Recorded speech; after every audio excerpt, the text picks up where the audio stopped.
Welcome to the institute. SGT exam அப்ளிகேஷனை பற்றின ஒரு லேட்டஸ்ட் நியூஸ் என்ன அப்படின்னா, அப்ளிகேஷன் டேட் வந்து எக்ஸ்டெண்ட் பண்ணியிருக்காங்க.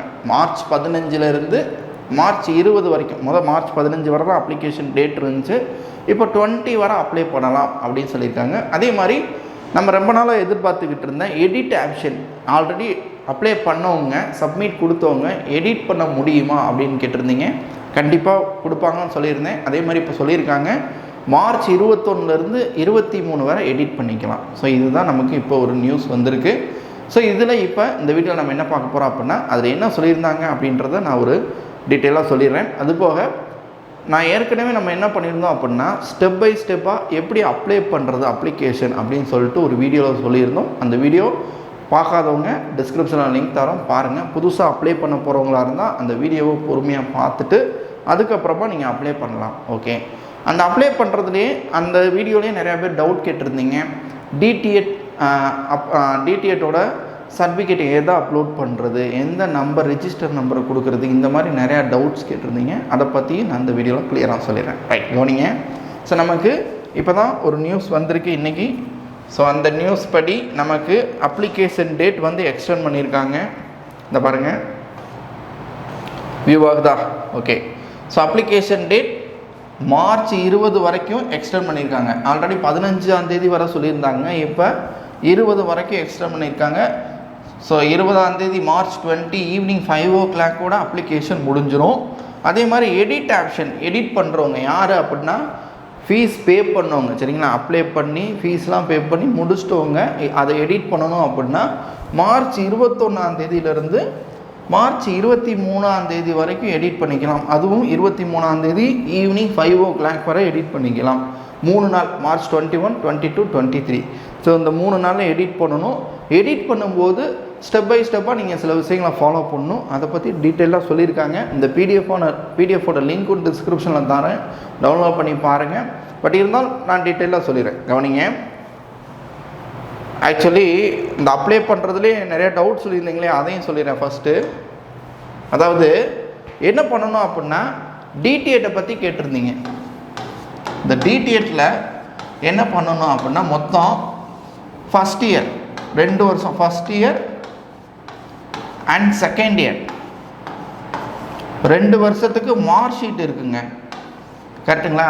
இந்த மார்க் ஷீட்டை தான் நீங்கள் அப்லோட் பண்ணணும். இதை நான் சொல்லலை, நீங்கள் போய் நோட்டிஃபிகேஷனே டவுன்லோட் பண்ணி இந்த அப்லோட் டாக்குமெண்ட்ஸுக்குமே அந்த ஃபஸ்ட்டு லைன் படிங்க. அதில் தெளிவாக கொடுத்துருப்பாங்க.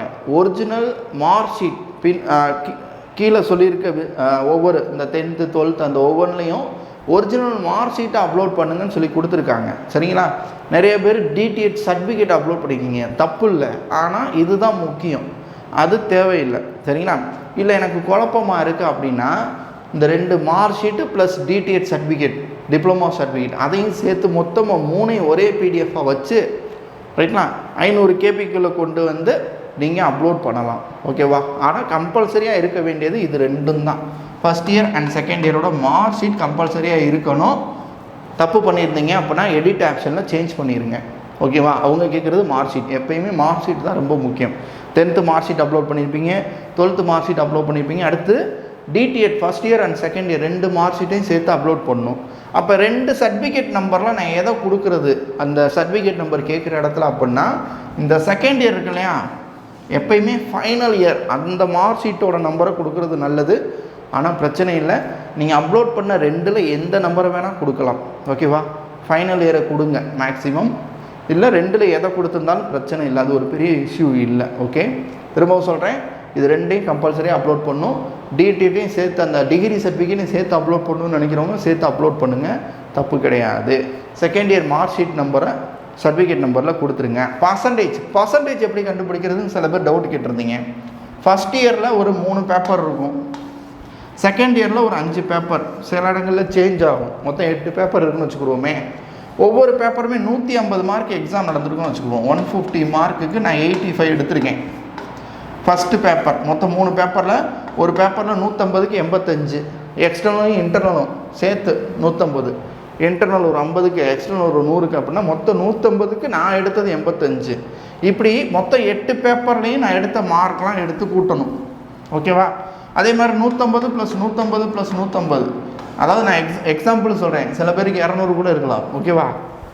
மொத்தம் எத்தனை பேப்பர்? 8 பேப்பரா? 8 150 எவ்வளோ வருது? அது டிவைடரில் வரணும். ஓகே, டோட்டல் மார்க் நீங்கள் எடுத்த மார்க் மேலே வரணும் இன்ட்டு 100. அவ்வளோதாங்க. இதுதான் பர்சன்டேஜ் கால்குலேட் பண்ணுறது.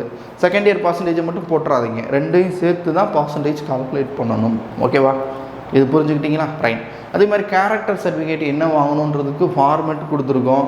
அது ஒரு வீடியோலேயே யார்கிட்ட வாங்கணும்னு சொல்லி கொடுத்துருக்கோம். சரிங்களா? ஸோ அவங்ககிட்டே வாங்கிடுங்க, அதான் பிரச்சனை இல்லாது. ஸோ அந்த வீடியோ எல்லாமே எப்படி அப்ளை பண்ணுறதுன்ற வீடியோ, இந்த கேரக்டர் சர்டிஃபிகேட் வீடியோ, இது எல்லாமே டிஸ்கிரிப்ஷனில் லிங்க் தரேன், பார்த்துக்கோங்க. ஓகேவா? பொறுமையாக பார்த்துட்டு புதுசாக அப்ளை பண்ணுறோம், அதுக்கப்புறம் ஸ்டெப் பை ஸ்டெப்பாக அப்ளை பண்ணுங்கள். அந்த வீடியோலேயே ஒரு சின்ன சேஞ்ச், இங்கிலீஷ் மீடியம் படித்தவங்க, சரிங்களா, நீங்கள் சிபிஎஸ்சி என்ன போர்டு வேணால், இங்கிலீஷ் மீடியம் படித்தவங்க, மெட்ரிகுலேஷனில் இங்கிலீஷ் மீடியம் படிச்சிருக்கீங்க அப்படின்னா பார்ட் 1 லாங்குவேஜ் தமிழ் தான், பார்ட் 2 தான் உங்களுக்கு இங்கிலீஷ் லாங்குவேஜ் வரும். சரிங்களா? ஸோ அதை பார்த்துக்கோங்க, செக் பண்ணிக்கோங்க, மார்க் ஷீட்லேயும் இருக்கும். ஸோ அதெல்லாம் என்ட்ரு பண்ணும்போது கரெக்டாக என்ட்ரு பண்ணுங்கள். ஓகேவா? ரைட். இந்த எடிட் ஆப்ஷனில் என்ன சொல்லியிருக்காங்க அதை பற்றி சொல்கிறேன். எடிட் ஆப்ஷனில் என்ன சொல்கிறாங்க அப்படின்னா, ஒவ்வொரு ஸ்டெப்பாக, அதாவது பே பண்ணவங்க, நீங்கள் யார் ஃபீஸ் கட்டி சப்மிட் கொடுத்தவங்களோ அவங்க மட்டும்தான் எடிட் பண்ண முடியும். ஃபஸ்ட்டு விஷயம். ஓகே, எடிட் பண்ணுறீங்கன்னா ஒரு தடவை தான் எடிட் பண்ணணும், திரும்ப திரும்ப எடிட் பண்ண முடியாது. ஸோ ஃபஸ்ட்டு ஒன் டைம்லேயே எல்லாம் எத்தனை பேஜ், மொதல் பேஜில் தப்பு இருந்தாலும் சரி, 3வது பேஜில் தப்பு இருந்தாலும் சரி, எந்த பேஜாக இருந்தாலும் ஒரே தடவை எடிட் பண்ணி சப்மிட் பண்ணிடணும், திரும்பவும் ஓப்பன் பண்ணக்கூடாது. ஓகேங்களா? இது ஒரு ஸ்டெப், இது ஒரு விஷயம். அடுத்தது என்ன சொல்லியிருக்காங்க அப்படின்னா, ஒவ்வொரு ஸ்டெப்பில் இப்போ மொத்தம் 10 நான் காமிச்சிருந்தேன்ல அந்த வீடியோவில் 10 ஸ்டெப்ஸ் இருந்துச்சு. ஸோ எனக்கு செகண்ட் ஸ்டெப்பில் ஒரு ப்ராப்ளம், செகண்ட் ஸ்டெப்லேயே தேர்ட் ஸ்டெப்லேயே ஒரு ப்ராப்ளம். ஸோ அப்போ நான் என்ன பண்ணலாம் அப்படின்னா, அந்த ஸ்டெப்பை ஓப்பன் பண்ணி நான் எடிட் பண்ணிடுறேன். இப்போ கம்யூனிட்டி சர்டிஃபிகேட் நம்பரை தப்பாக போட்டுட்டேன், அப்போ அந்த பேஜ் எங்கே வருதோ அதை நான் ஓப்பன் பண்ணுவேன். ஓப்பன் பண்ணி கம்யூனிட்டி சர்டிஃபிகேட் வந்து அந்த கரெக்ஷன் போடுவேன். கரெக்ஷன் போட்டுட்டு நான் என்ன பண்ணுவேன், அந்த பேஜில் கீழே சப்மிட் அப்படின்னு ஒன்று இருக்கும். நீங்கள் எந்த பேஜ் ஓப்பன் பண்ணுறீங்களோ அது ஒவ்வொரு பேஜ்லேயும் கீழே சப்மிட் இருக்கும். நீங்கள் எடிட் பண்ணிட்டு சும்மா அப்படியே நெக்ஸ்ட்டு கொடுத்துட்டீங்கன்னா கிடையாது, சப்மிட் கொடுத்தா தான் சேஞ்ச் ஆகும். ஓகேவா? ஒவ்வொரு பேஜ்லேயும் நீங்கள் எடிட் பண்ண தான் சப்மிட் பண்ணணும். அதே மாதிரி ஏதாவது ஒரு பேஜில் தப்பு நடந்திருக்கு அப்படின்னா அதை மட்டும் செக் பண்ணிவிட்டு விட்டுறக்கூடாது. ஏன் அப்படின்னா ஒன்றுக்கு ஒன்று தொடர்பு இருக்கும். இப்போ இந்த பேஜில் நான் சர்டிஃபிகேட்டில் தப்பு பண்ணுறேன் அப்படின்னா இன்னொரு பக்கம் இப்போ பிஎஸ்டிஎம் எஸ்ன்னு கொடுத்துட்டேன் அப்படின்னா பிஎஸ்டிஎம் அங்கே வந்து பிஎஸ்டிஎம்க்கு ஆப்ஷன் வரல, அதில் சில தப்பு இருக்கும். ஸோ எல்லா ஸ்டெப்பையுமே வெரிஃபிகேஷன் பண்ணுங்கள் அப்படின்னு சொல்கிறாங்க. புரியுதுங்களா? உங்களுக்கு கரெக்ஷன் இருந்தாலே முதல் ஸ்டெப்லேருந்து கடைசி ஸ்டெப் வரையும் பொறுமையாக எல்லாத்தையும் செக் பண்ணி சப்மிட் கொடுத்துட்டு சரிங்களா, கடைசியாக ஃபைனல் சப்மிட் கொடுக்கணும். இதுதான் ப்ராசஸ், மறந்துடாதீங்க.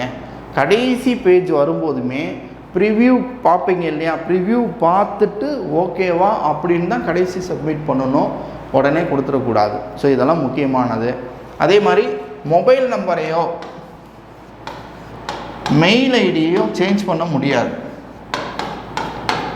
இது மட்டும் சேஞ்ச் பண்ண முடியாது, மிச்சப்படி எல்லாத்தையுமே நீங்கள் சேஞ்ச் பண்ணிக்கலாம். எந்த ஸ்டெப்பாக இருந்தாலும் சேஞ்ச் பண்ணிக்கலாம். திரும்பவும் சொல்கிறேன், கரெக்ஷன் நீங்கள் ஸ்டார்ட் பண்ணிட்டீங்க அப்படின்னாலே எல்லா பேஜையும் வெரிஃபை பண்ணி சப்மிட், ஒவ்வொரு பேஜையும் சப்மிட் கொடுத்து கடைசியாக ஃபைனல் சப்மிட் கொடுக்கணும். ஓகே, இடையில் இந்த மாற்றுத்திறனாளிகள், ஸோ இப்படி ஒவ்வொருத்தவங்க அந்த சேஞ்செல்லாம் பண்ணீங்க அப்படின்னா உங்களுக்கு அப்ளிகேஷன் ஃபீஸ் இருக்குல்ல, அதுலேயும் சேஞ்சஸ் வரலாம். சில நேரம் நீங்கள் கம்மியாக கட்டியிருப்பீங்க, கூட கட்டுற மாதிரி வரும். போன தடவை கம்மியாக, இப்போ மாற்றுத்திறனாளி எஸ் கொடுத்து கம்மியாக கட்டியிருப்பீங்க, இப்போ அதில் ஒரு பிரச்சனை, இத்தனை பர்சன்டேஜ் இருந்தால் தான் சொல்லிட்டாங்க அப்படின்னா இப்போ நீங்கள் வேறு வழி இல்லாமல் இப்போ எக்ஸ்ட்ரா கட்டணும் அப்படின்னு வரும்போது மொதல் பே பண்ண அமௌண்ட்டெல்லாம் கணக்கு பண்ணக்கூடாது. புதுசாகவே நீங்கள் ஃபுல் பேமெண்ட் கட்டி தான் நீங்கள் அப்ளை பண்ணணும். முதல் விஷயம், எக்ஸ்ட்ரா பே பண்ண சொன்னால் எக்ஸ்ட்ரா அமௌண்ட் மட்டும் பே பண்ணக்கூடாது, ஃபுல் பேமெண்ட்டும் பண்ணணும் அப்படின்னு சொல்லி கொடுத்துருக்காங்க. அதே மாதிரி ஆப்போசிட்டாக அப்படியே நான் வந்து ஃபுல் பேமெண்ட் பண்ணிட்டேன், இப்போ எனக்கு சில ஃபீஸ் குறையுது, அப்போ எனக்கு மீதி பணம் ரிட்டர்ன் பண்ணுவாங்கன்னு அதுவும் கிடையாது. அவ்வளோதான், சரிங்களா? நீங்கள் சேஞ்ச் மட்டும் பண்ணிவிட்டு விட்டுறணும், மீதி ஃபண்டெல்லாம் கிடைக்காது. ஓகே, ஸோ இது எல்லாமே நீங்கள் 21 மார்ச்லேருந்து 23 மார்ச்சில் தான் இந்த எடிட் பண்ண முடியும். ஓகே, திரும்பவும் சொல்கிறேன், இந்த அப்ளிகேஷனை பொறுத்தளவில் இதுதான் நம்ம லைஃப். இதில் எந்த தப்புமே நடக்காமல் கரெக்டாக அப்ளை பண்ணுங்க. ஓகேவா? ஜாதி சான்றிதழ், கம்யூனிட்டி சர்டிஃபிகேட் அப்பா பேரில் இருக்கணும். அப்பா பேரில் இருக்கிறத அப்ளை பண்ணால் தான் நீங்கள் இப்போ பிசினா பிசி உங்களுக்கு இடஒதுக்கீடு வரும். சரிங்களா? எம்பிசினா எம்பிசிக்கான இடஒதுக்கீடு வரும். இல்லை என்னோடய ஹஸ்பண்ட் பேரில் இருக்குது அப்படின்னா அதை அப்ளை பண்ணிங்கன்னா நீங்கள் வந்து இந்த கம்யூனிட்டிக்குள்ளே வரமாட்டீங்க. ஜென்ரல் கேட்டகரி, சரிங்களா? ஜென்ரலில் தான் வருவீங்க. பிசியோட போஸ்டிங்லலாம் போக முடியாது அப்படின்றது அர்த்தம். புரியுதுங்களா? ஸோ அந்த மாதிரி இருக்குது. அதனால் அப்பா அம்மா பேரில் இருந்தால் தான் நீங்கள், அதுக்காக நான் கம்யூனிட்டி சர்டிஃபிகேட் கொடுக்க வேணாமா அப்படின்னா கண்டிப்பாக கொடுக்கணும். ஓசியாக இருந்தாலும் சரிங்களா, ஓசியாக இருக்கவங்களாக இருந்தாலும் அவங்க ஜென்ரல் தான், பட் இருந்தாலும் அவங்களோட கம்யூனிட்டி சர்டிஃபிகேட் அப்லோட் பண்ணணும். யாராக இருந்தாலும் கம்யூனிட்டி சர்டிஃபிகேட் கண்டிப்பாக அப்லோட் பண்ணணும். ஓகே, அப்பா அம்மா பேரில் இருந்தால் தான் நீங்கள் அந்தந்த கிரேடுக்கான உங்களுக்கு கொடுப்பாங்க, அந்தந்த இடஒதுக்கீடு இருக்கும். சரிங்களா? அப்படி இல்லை அப்படின்னா நீங்கள் ஜென்ரலில் கன்சிடர் ஆகிரும். ஓகேவா? ரைட். அதே மாதிரி பிஎஸ்டிஎம்மை பொறுத்த லெவலில்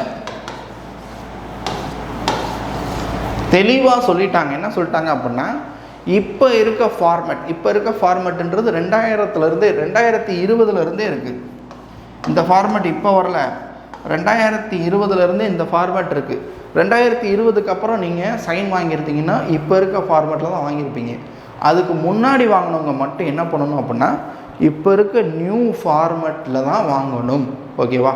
ஸ்கூல் லைஃபுக்கு ஒரு ஃபார்மெட் இருக்குது, காலேஜ் லைஃபுக்கு ஒரு ஃபார்மெட் இருக்குது. ஸோ இந்த ஃபார்மெட்டில் கரெக்டாக பார்த்து வாங்கணும் அப்படின்னு சொல்கிறாங்க. ஓகே, ஸோ நியூ ஃபார்மெட் இ-சேவை மையத்தில் போய் அப்ளை பண்ணால் 2 நாளில் வந்துடுது. ஓகேவா? ஸோ வாங்கியே அப்லோட் பண்ணுங்கள், ஒன்றும் அவசரம் இல்லை. டிடிஎட்லாம் எப்போயோ படித்த பிஎஸ்டிஎம் வச்சுருக்கீங்க, இப்போ இருக்க ஃபார்மெட் படி வாங்குங்க.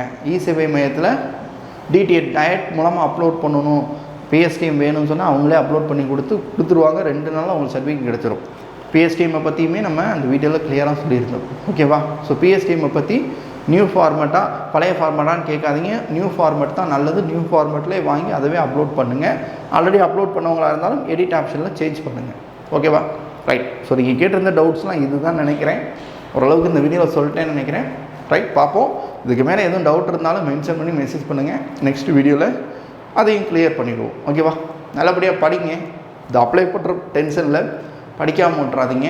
உங்களோட ப்ரிப்பரேஷனையும் நல்லா பார்த்துக்கோங்க. நல்லபடியாக படிங்க. இந்த தடவை கண்டிப்பாக போஸ்டிங் போடும். சரிங்களா? Okay, all the best. Thank you.